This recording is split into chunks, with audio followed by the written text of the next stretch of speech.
My son said, "Mom, you're old now. I'll find you a caregiver." I agreed.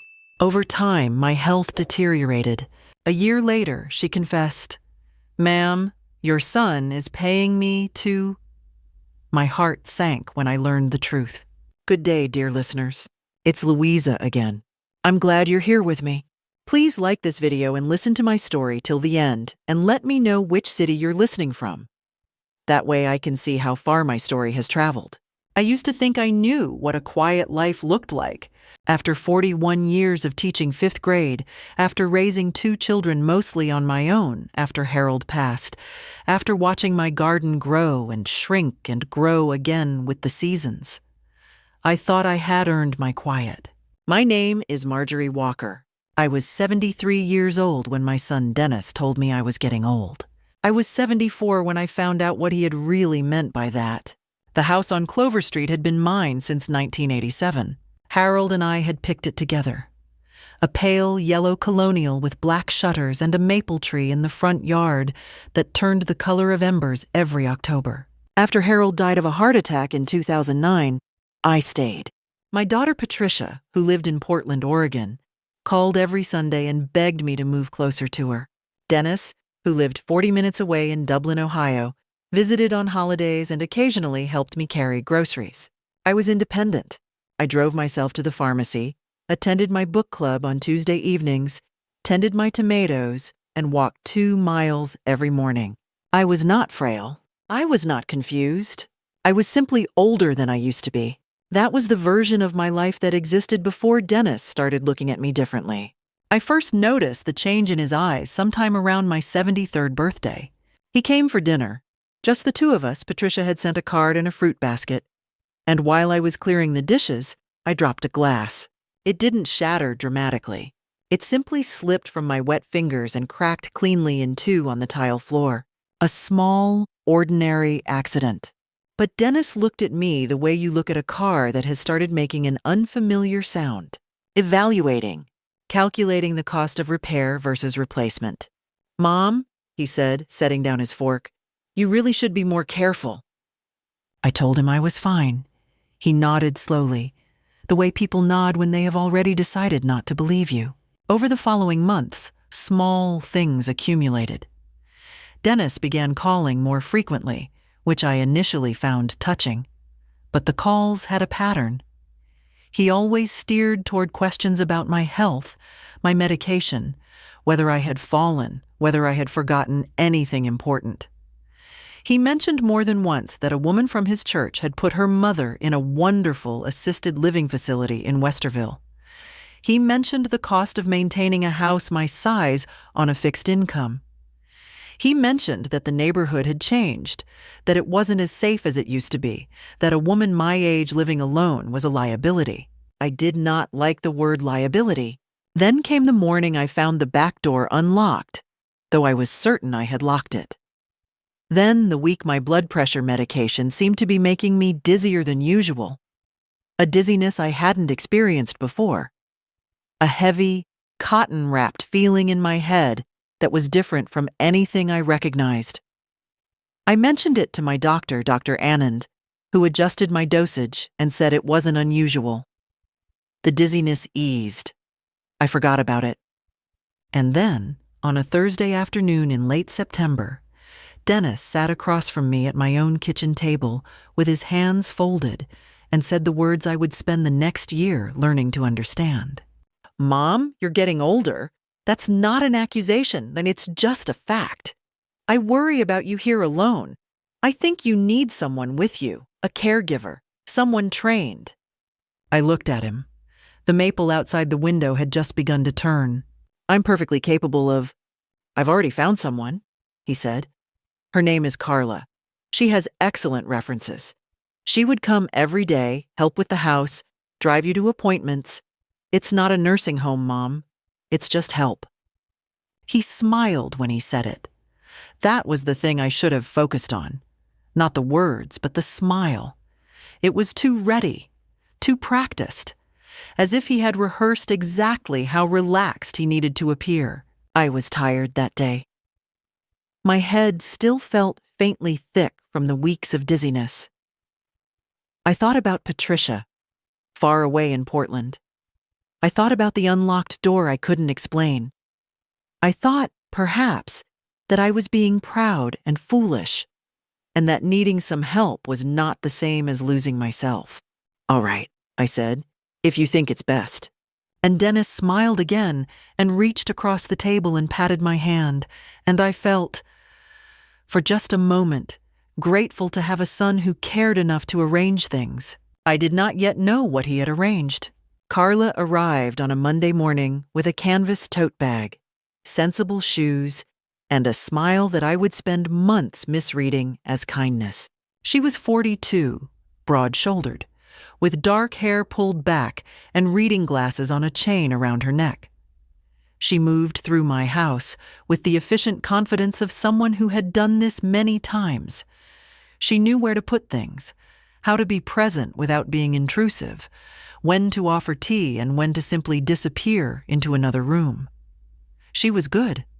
I see that clearly now. She was very, very good at the performance she had been hired to give. The first weeks were, I'll admit, not unpleasant. Carla drove me to my Tuesday book club and waited in the car reading without complaint. She prepared meals that were wholesome, if somewhat bland. She organized my medication with a weekly pill organizer and a cheerfulness I mistook for professionalism. Dennis called every few days to ask how things were going, and I told him honestly that Carla was helpful. He sounded pleased.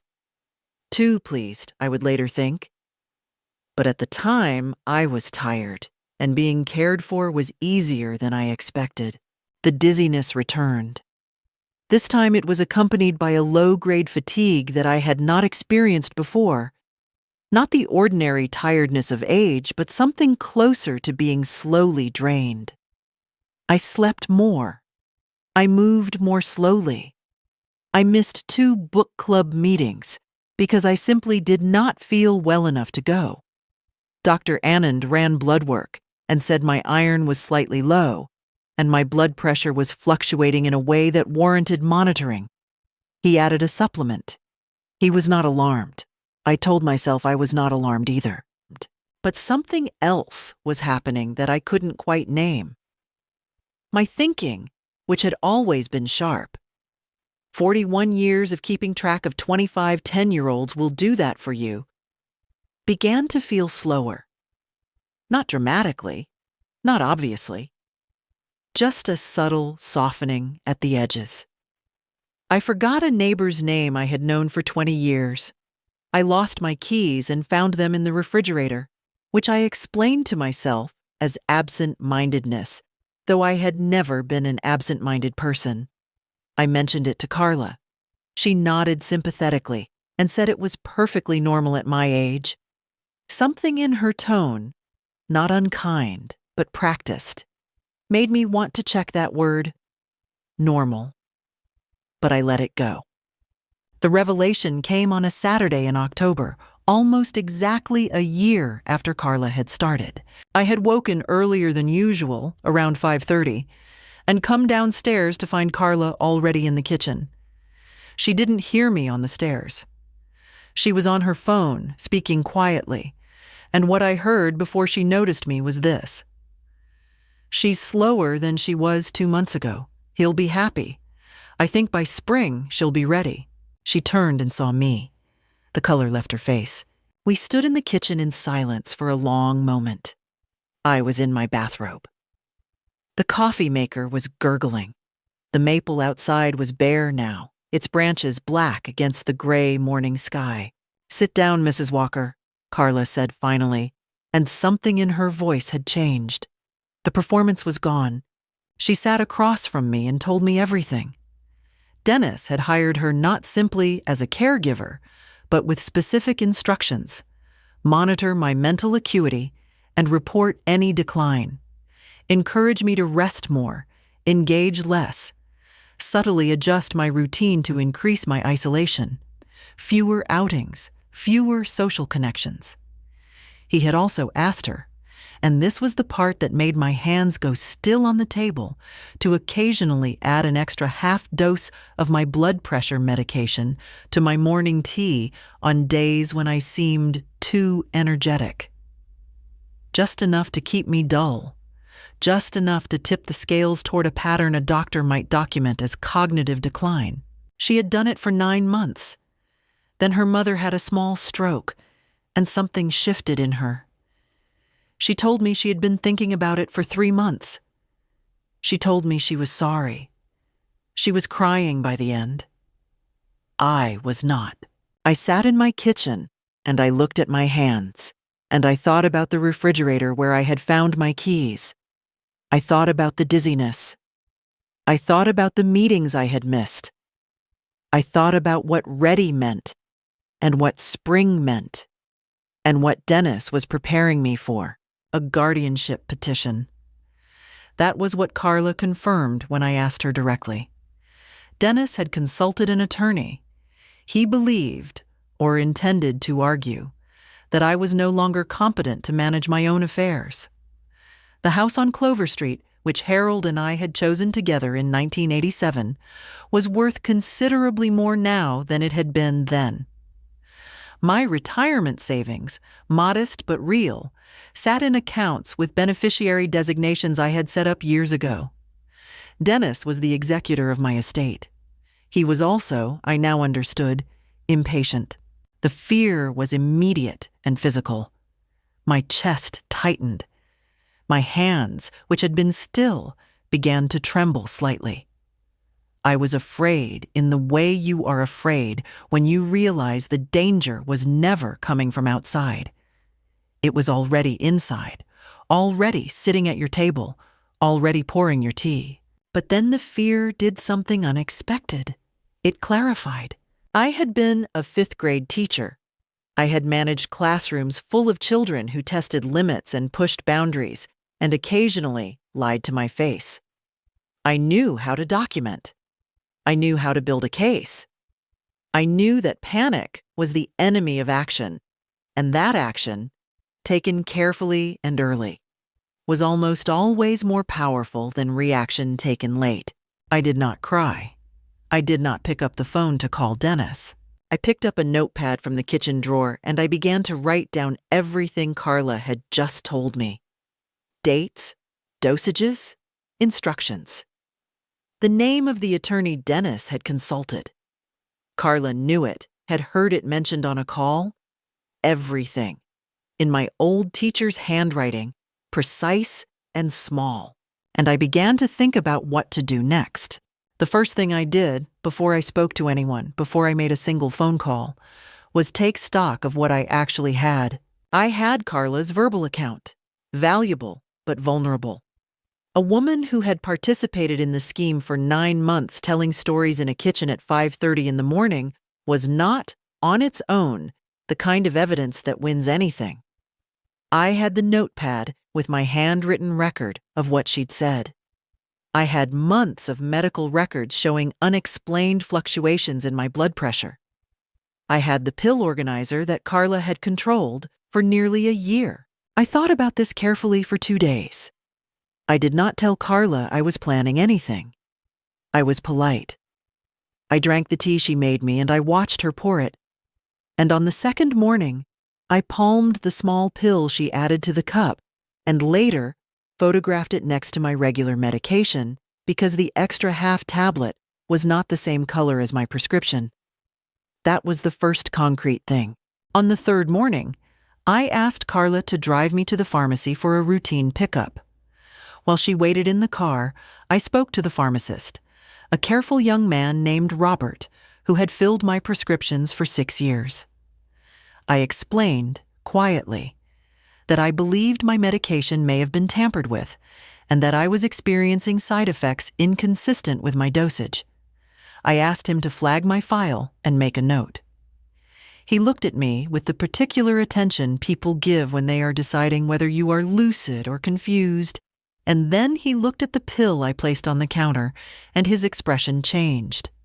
He said he would document it and suggested I speak to my physician. That afternoon, without telling Carla, I called Dr. Anand's office from the landline in my bedroom, with the door closed and the television on in the hallway to mask the sound.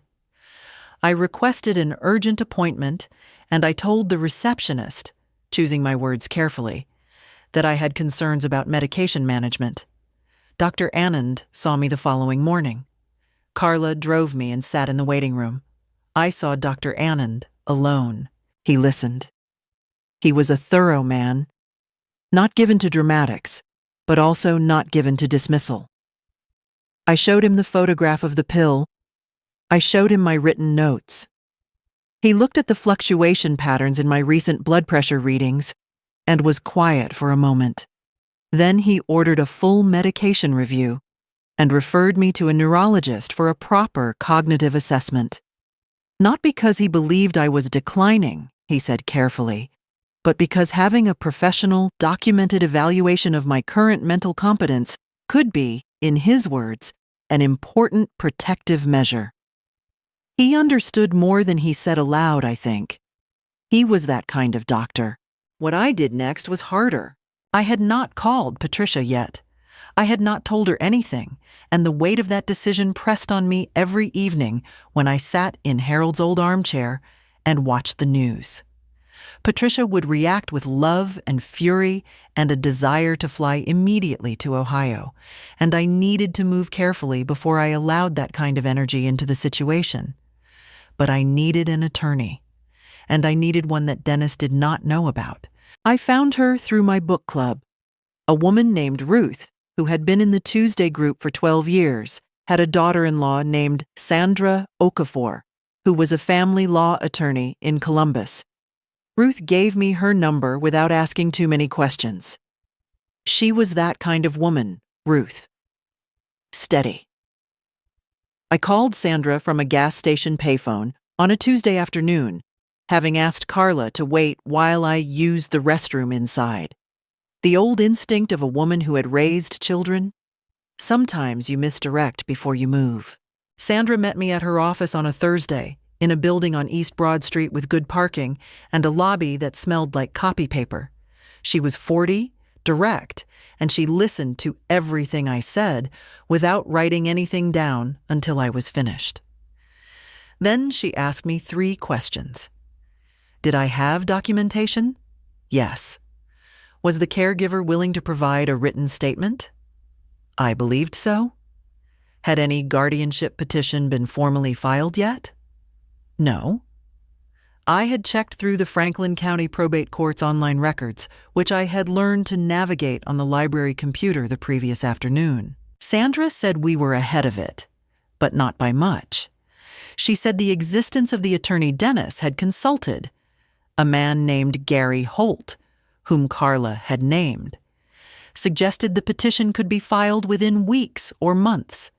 She said my best protection was a documented, professional, recent assessment of my cognitive competence, combined with a legal directive asserting my right to manage my own affairs.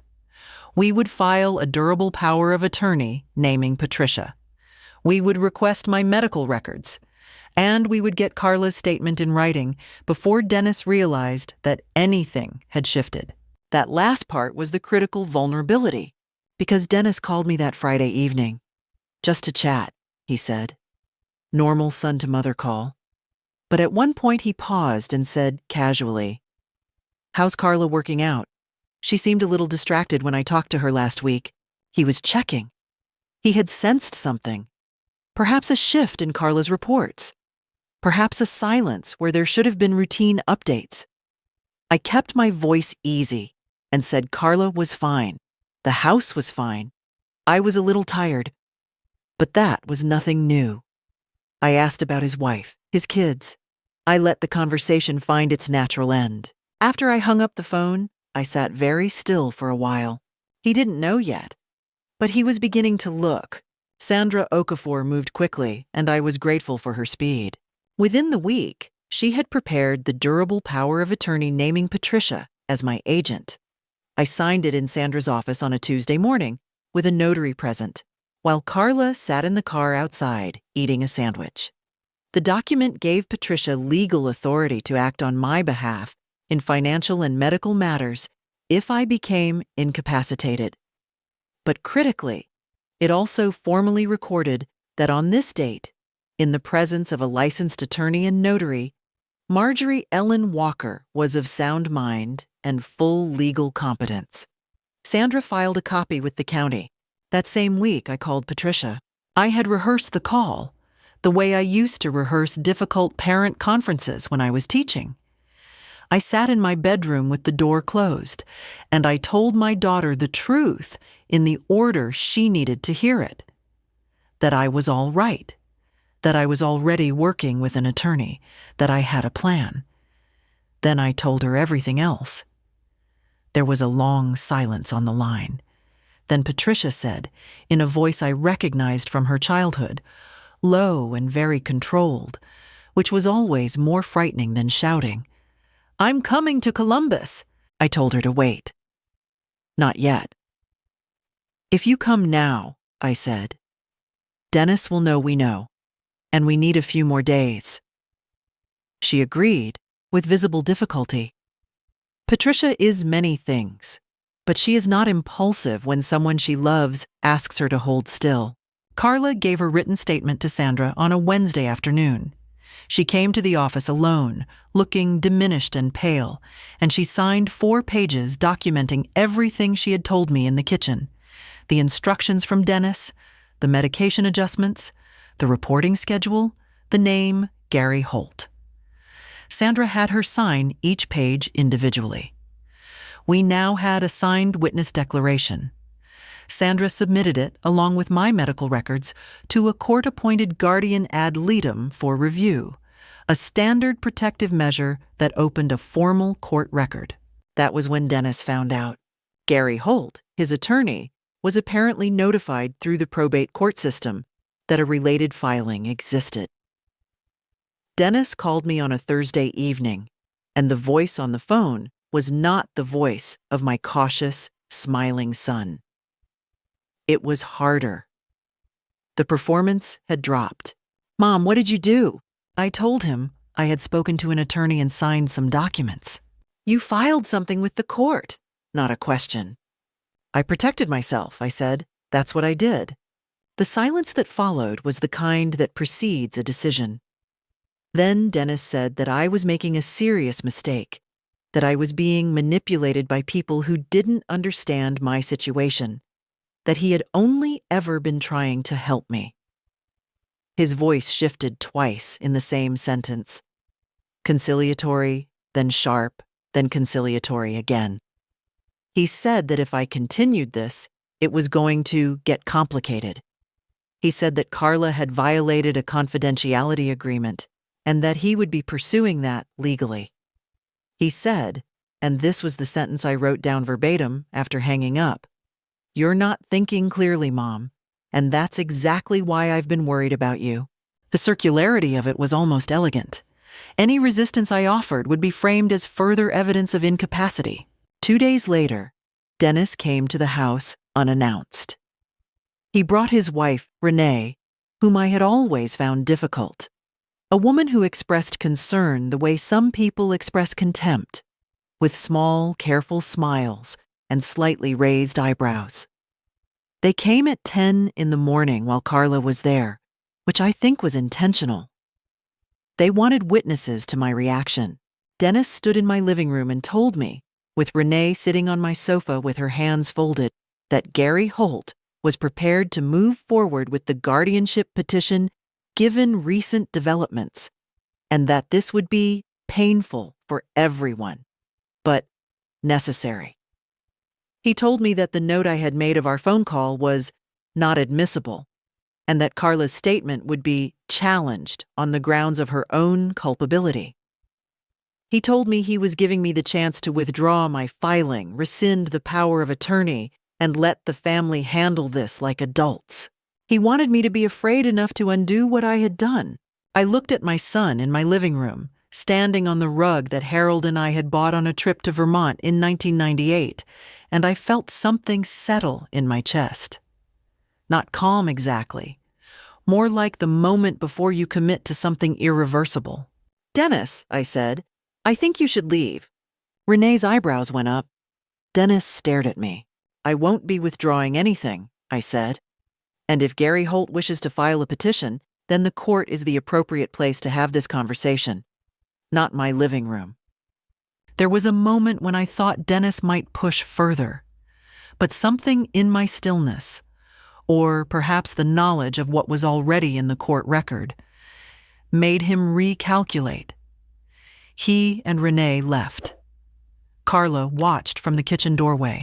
After they drove away, I sat down in Harold's armchair, and I let myself be still for a long time. I took 5 days after that.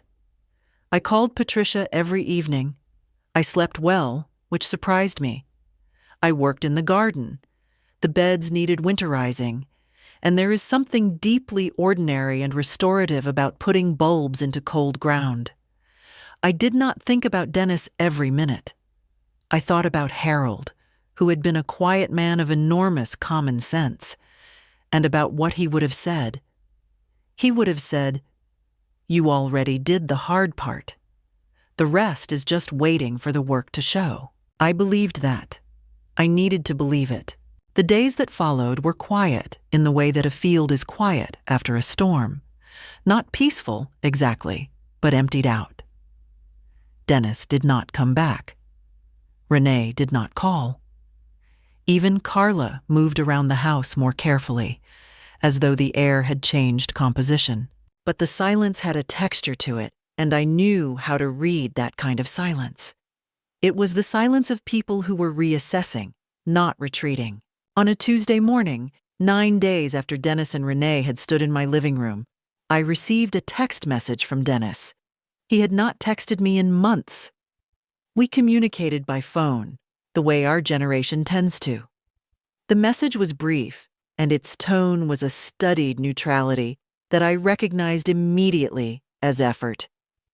"Mom, I know things have been tense. I've been thinking about what you said, and I want you to know I'm not trying to be your enemy. Can we please talk?" Just the two of us. The timing was not accidental.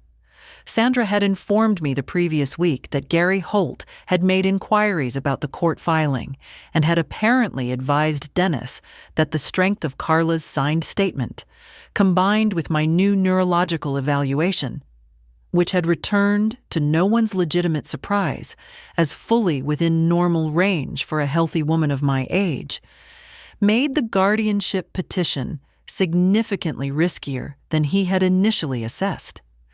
Dennis was losing ground, and he knew it. I read the text twice. Then I put my phone face down on the kitchen table and poured myself a cup of coffee.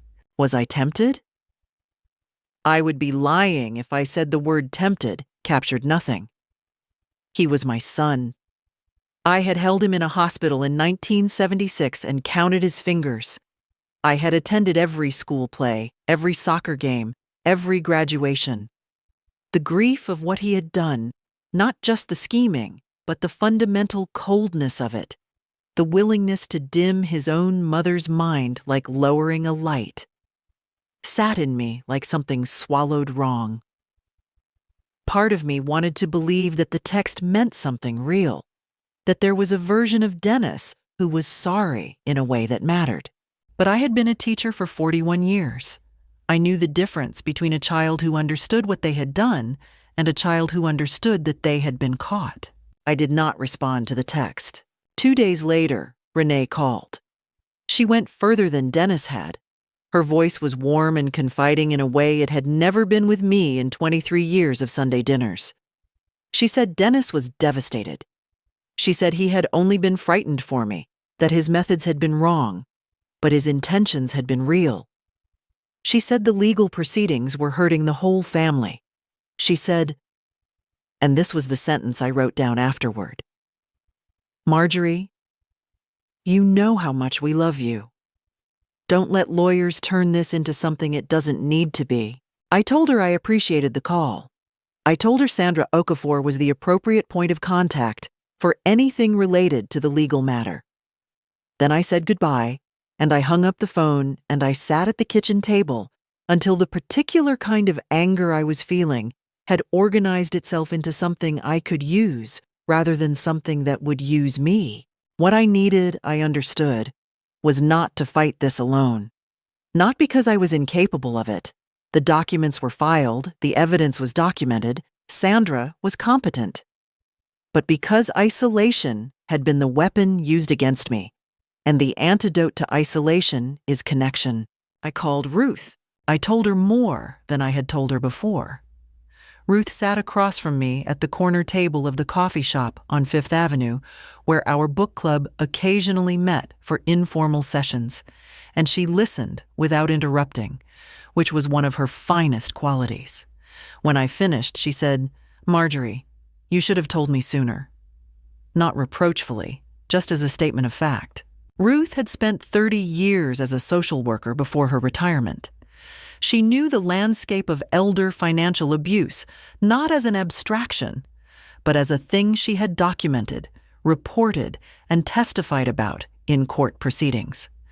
She told me that what Dennis had arranged, the medication tampering, the deliberate isolation, the attempted guardianship, constituted elder abuse under Ohio law, and that Adult Protective Services was a legitimate parallel avenue alongside the civil legal process Sandra was managing. I had not thought about Adult Protective Services. I had been focused on the guardianship petition as a legal chess game.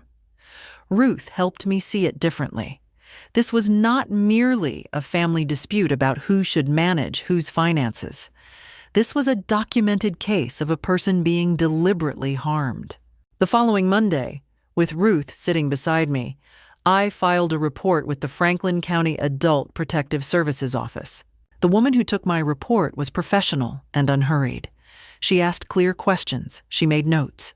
When she looked up at the end, she said that my case would be assigned to an investigator within 72 hours. She said the name Gary Holt with a particular neutrality that suggested she had heard it before.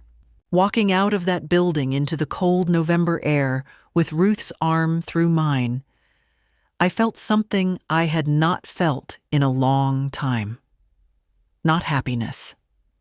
Something more functional than that. The feeling of a woman who has stopped being managed and started managing.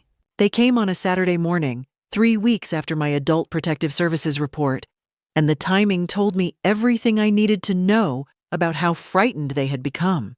Dennis arrived with Renee and, to my surprise, their son Tyler, who was 26 and whom I had always considered the most decent member of that household.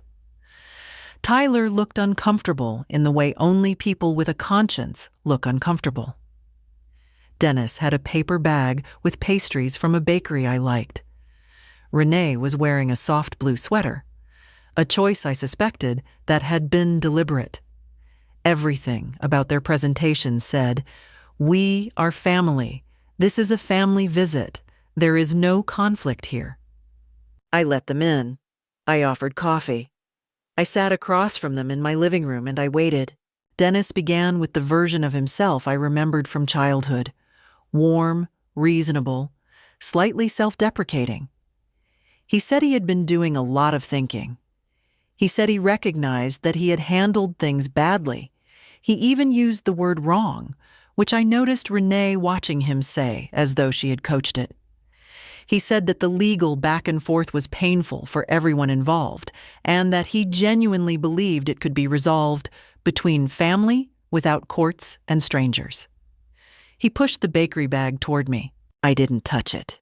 "Mom," he said, with the particular softness that had worked on me my whole adult life, "I just want things to go back to the way they were. I miss you. We all do." I looked at Tyler, who was looking at his hands. "Tyler," I said, "is there something you'd like to say?" He looked up, startled. "Grandma, He glanced at his father. Then he looked back at me and said quietly, "I didn't know what was going on until recently. I want you to know that." Dennis shifted in his chair, and that was when the warmth in the room began to change temperature. Because Dennis, who had rehearsed the reconciliation but not this, said to his own son sharply, "Tyler, that's not helpful," there it was. The mask had a seam, and Tyler had found it without meaning to. Renee leaned forward now, and the soft blue sweater did its work as she spoke. She said that I needed to think about what this legal process was doing, not just to Dennis, but to Tyler, to the grandchildren, to the family memory. She said that Harold, if he were here, would want us to resolve this together.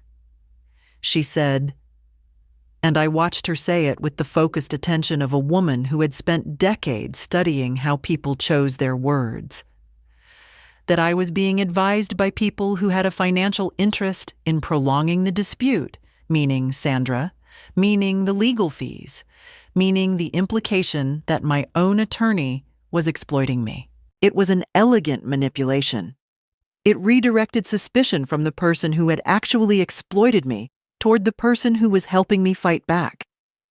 I had seen this approach before, in parent conferences, when a child's parent turned the conversation toward questioning the teacher's motives rather than addressing the child's behavior. Renee, I said, Sandra Okafor charges a flat fee for elder law services. She has no financial incentive to prolong anything. Renee smiled. You can't always know people's real motives, Marjorie. No, I said, but sometimes you can. Dennis's tone changed then. The warmth went out of it completely, and what replaced it was something that I suspect was closer to his actual voice when he spoke about me to Gary Holt. He said that Carla's statement would be destroyed in court because Carla was an admitted co-conspirator who had committed medication tampering herself and had every reason to minimize her own liability by exaggerating his involvement. He said the APS report I had filed would be reviewed and likely closed because I had no physical evidence of harm. My medical records showed I was healthy, which undermined my own claim of abuse. He said that guardianship cases were decided on documented history, and that my medical records from the past year showed a clear pattern of cognitive and physical instability. He was using the record they had created against me. The irony was intended to land, and it did. For a moment, I will be honest about this, I felt the floor shift slightly beneath me. Because he wasn't wrong that it would be complicated. He wasn't wrong that Carla's credibility was attackable. He wasn't wrong that the medical record from the past year looked, on its surface, like what he had designed it to look like. But I also knew something Dennis had apparently not considered. I had kept my own records. From the first week of dizziness, I had dated entries in a small notebook I kept in my bedside drawer. Symptoms, observations, anomalies, the refrigerator, the unlocked door, the pill that wasn't the right color. I had not thrown anything away, and Dr. Anand had flagged my file at my request and had the pharmacist's note on record, and the neurologist's current assessment was on file. And Sandra had all of it. I stood up. I think we're finished here, I said. If you have something you'd like to communicate, please contact Sandra. Tyler, I turned to my grandson. You're welcome to come see me anytime, alone. Dennis stood too. And for a moment he looked at me with something I could not immediately name. Not hatred. Not exactly. But something close to the frustration of a person who has encountered resistance they hadn't anticipated from a source they had categorized as manageable. Then he walked out of my house, and Renee followed him, and Tyler paused at the door and looked back at me for a moment before he left. I locked the front door. I stood in my hallway with my hand on the bolt, and I breathed. Was I afraid? Yes. The fear was real, not paralyzing, but present. The fear of legal costs. The fear of a system that could be confused by a well-constructed lie. The fear that I was 74 years old and fighting my own son in a courtroom. But the fear had the same effect it had always had when I was honest enough to sit with it. It made me more precise. Fear, properly managed, is excellent information. It tells you what matters. And what mattered was clear. I went to the kitchen and I called Sandra. I told her about the visit. She said, "That's good, actually. It means they're worried." I wrote everything down that evening, date and time, and every word I could remember, and I sent it to Sandra by email. Then I called Patricia and told her to buy her flight. Patricia arrived on a Wednesday, and the particular quality of her hug at the airport, the kind that doesn't let go at the normal time, told me that she had been frightened in Portland in a way she hadn't allowed herself to show on the phone. She was 50 years old, my daughter, with Harold's steady eyes and my stubborn jawline, and she sat at my kitchen table that evening and read every document in Sandra's file with the focused silence of a woman who worked in hospital administration and understood paperwork as a language. "He really did this," she said, not quite as a question. "He really did," I said. The guardianship hearing was scheduled for the second Thursday in January in the Franklin County Probate Court on Mound Street. Gary Holt had formally filed the petition after all, perhaps calculating that retreat would look worse than proceeding, or perhaps genuinely believing the case was stronger than it was. Sandra had said this was not unusual. Sometimes people committed to a strategy past the point of wisdom, because the alternative was to acknowledge, in a formal legal record, that the strategy had been wrong. We arrived early, Patricia and I and Sandra and Ruth, who had asked quietly if she could be present and whom I had said yes to without hesitation. We sat on one side of the courtroom. Dennis and Renee sat on the other, with Gary Holt between them, a compact man in his 50s with a brown suit, and the manner of someone accustomed to uncontested proceedings. He looked at our side of the courtroom, and I watched him reassess. The judge was a woman named the Honorable Christine Adeyemi, who had been on the Franklin County probate bench for 11 years. She had the focused patience of a person who had heard many stories about families and had learned not to mistake performance for truth. Gary Holt went first. He presented the medical records from the past year. The blood pressure fluctuations, the documented dizziness, the noted incidents of memory difficulty that had been in several cases recorded in Carla's own handwritten care logs. He was careful and methodical. He argued that the pattern demonstrated a woman whose capacity to manage her own affairs had declined measurably, that her family had legitimate cause for concern, and that the proposed guardianship was a protective measure in her best interest. He did not mention the medication. Then Sandra spoke. She presented the neurological assessment, completed 6 weeks prior, well documented, conducted by a board-certified neurologist with no connection to any party in the case. The results? Cognitive function fully within normal range. Memory, executive function, orientation, language. All assessed as appropriate for a healthy woman of 74. She presented the pharmacist's notation, the dated photograph of the additional tablet, my symptom journal, handwritten, dated from the first week of dizziness, 43 entries across 11 months. She presented Dr. Annan's flagged file note, and then she called Carla to the stand. I watched Gary Holt's posture change when Carla walked in. He had known about her statement, of course. It had been in the filing.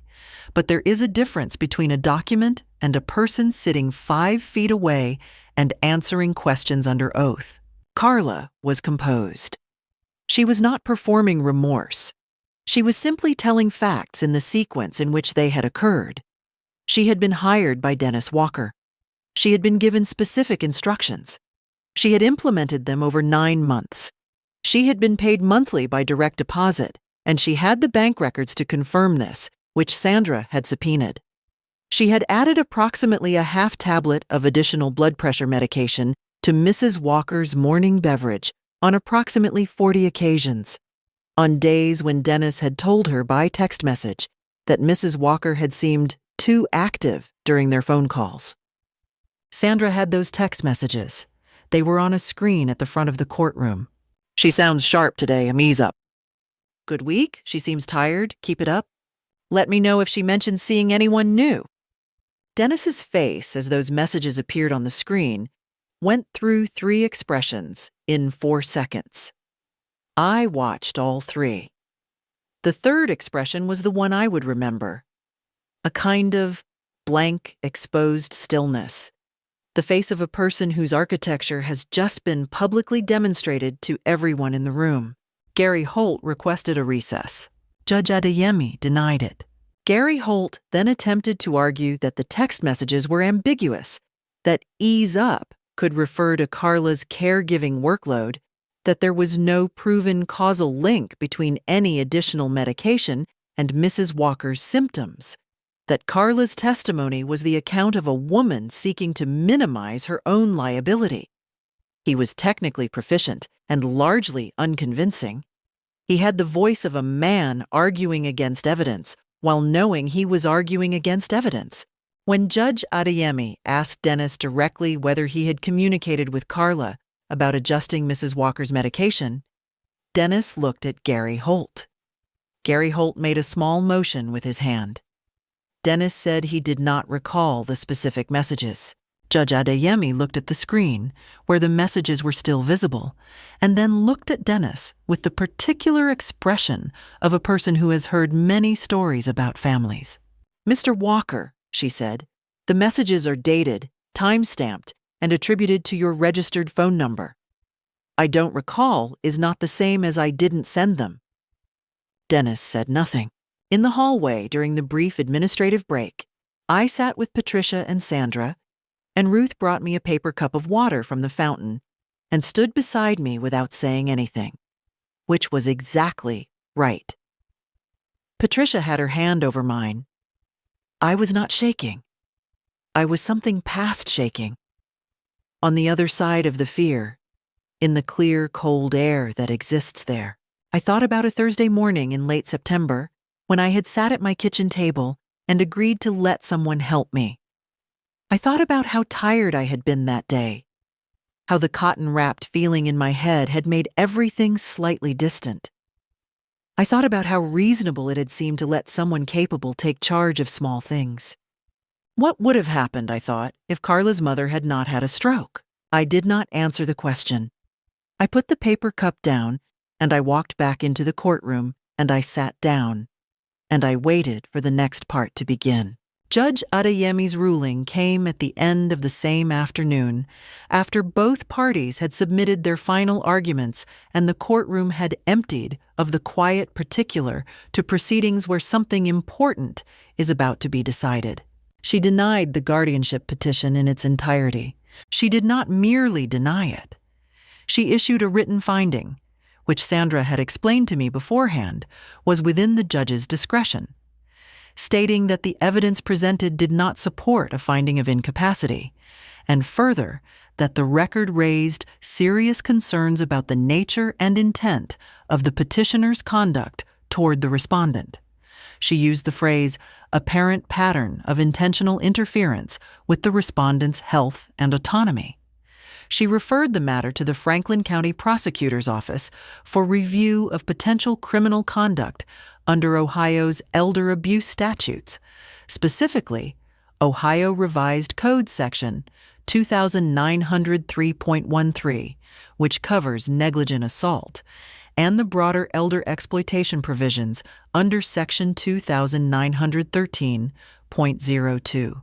Gary Holt was very still when the referral was announced. Dennis looked at the table.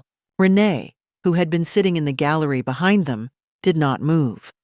But her hands, which I could see from where I sat, were gripping her bag in a way that was not composed. Outside the courtroom, on the Mound Street steps in January cold, Sandra shook my hand and then, after a moment, hugged me. She said the referral was significant. It didn't guarantee prosecution, but it put the matter officially before a prosecutor, which meant that Dennis and Gary Holt now had to decide how to respond to a potential criminal investigation. Dennis faced personal exposure. Gary Holt faced a bar complaint, which Sandra intended to file separately, for facilitating a proceeding he had reason to know was premised on manufactured evidence. Patricia was crying. She doesn't cry easily, my daughter. She has her father's composure. But she stood on the steps of the Franklin County Probate Court in the cold, and she cried in a direct, unashamed way, and I held her arm and looked at the sky, which was pale and flat and very wide over Columbus. 2 weeks later, Gary Holt withdrew from Dennis's representation. In March, Dennis received a letter from the Franklin County Prosecutor's Office confirming that the matter was under review. Sandra had also filed a civil claim for damages on my behalf. Medical costs related to the medication interference, costs of the legal proceedings, emotional distress. Civil claims in elder abuse cases are often settled, Sandra said, because defendants recognize that juries in Ohio are not well disposed to adult children who drug their elderly mothers. Dennis hired a new attorney.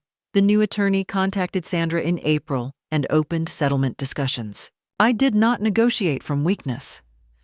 Sandra was clear about this, and I agreed with her.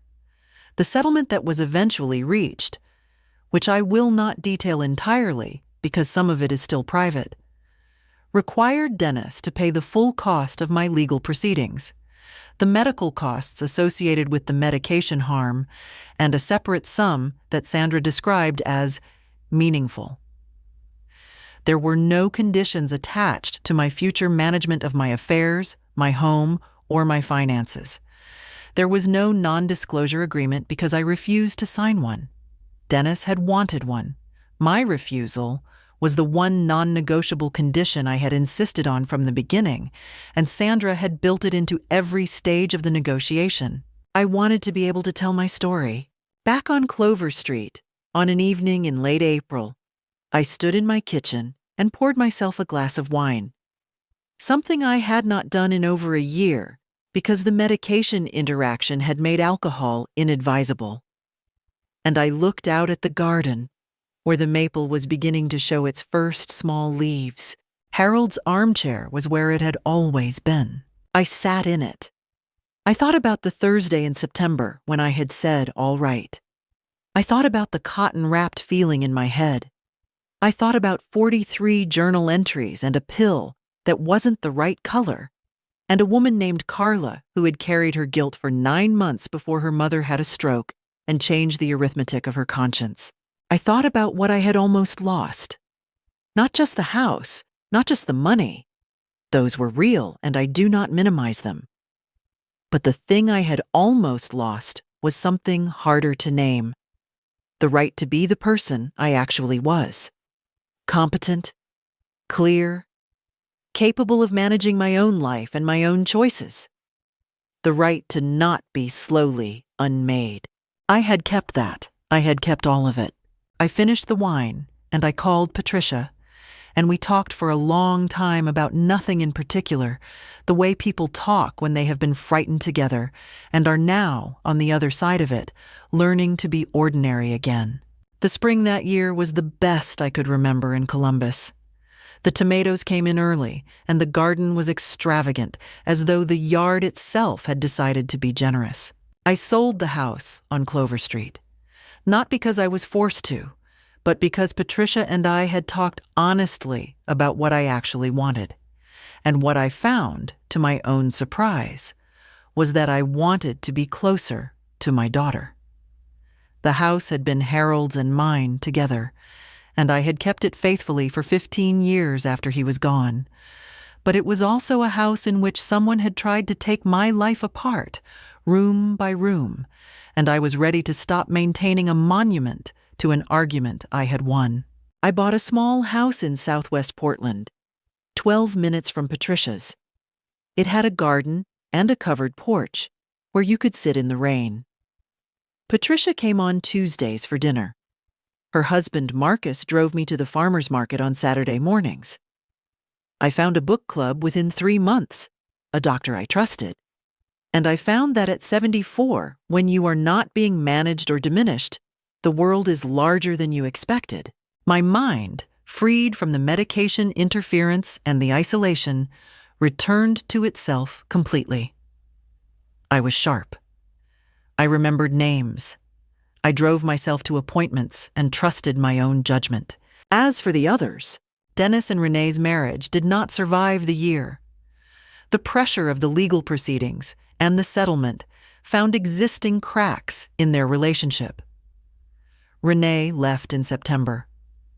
I heard this from Tyler, with whom I had reached a careful, tentative peace. He was not his father. I believed that. The prosecutor's office declined to file criminal charges, citing insufficient evidence for the specific intent required under Ohio's elder abuse statute. I accepted this. Justice is often imprecise, and imprecise justice is still better than none. Gary Holt received a formal reprimand from the Ohio State Bar Association. He was censured, professionally cautioned, and required to complete ethics training. The important thing was that there was a record. Carla was terminated before the hearing and faced no criminal charges. Her cooperation had been full, and her tampering had ceased once her conscience intervened. I had complicated feelings about this. I hoped she was different now. Dennis paid the settlement and lived alone in the Dublin house. Tyler told me his father was not doing well, and I held that quietly, neither glad nor pretending it was simple. He had looked at his own mother and seen an obstacle. A settlement didn't change what that meant. Did I think about calling him? Yes, especially in December. I thought about the boy who had counted on me when he was small. But I did not yet know what I would say, and speaking before you know what you mean is a way of saying the wrong thing permanently. The Tuesday Book Club in Portland had 12 members and a woman named Dolores, whose opinions on mid-century American fiction kept me in productive argument for entire evenings. I was glad to be alive, glad to be clear-headed, mobile, and in possession of my own affairs. I was glad that Carla had told me the truth at 5:30 in the morning in my own kitchen. I was glad that I had picked up a notepad and started writing. If there is a lesson in all of this, it is simply what I told my students for 41 years. Document everything, trust what you know, and do not let anyone convince you that your own clear thinking is a symptom of confusion. The most dangerous lie is the one told by someone who loves you, or who once did, or who you believe still does. It is the hardest to question and the most important to examine. I was 73 years old when I said all right. I was 74 when I decided that all right had been the wrong answer. What would you have done? If this story stayed with you, please leave a comment. I'd love to hear your thoughts. And if you know someone who might need to hear it, share it with them. Thank you for listening.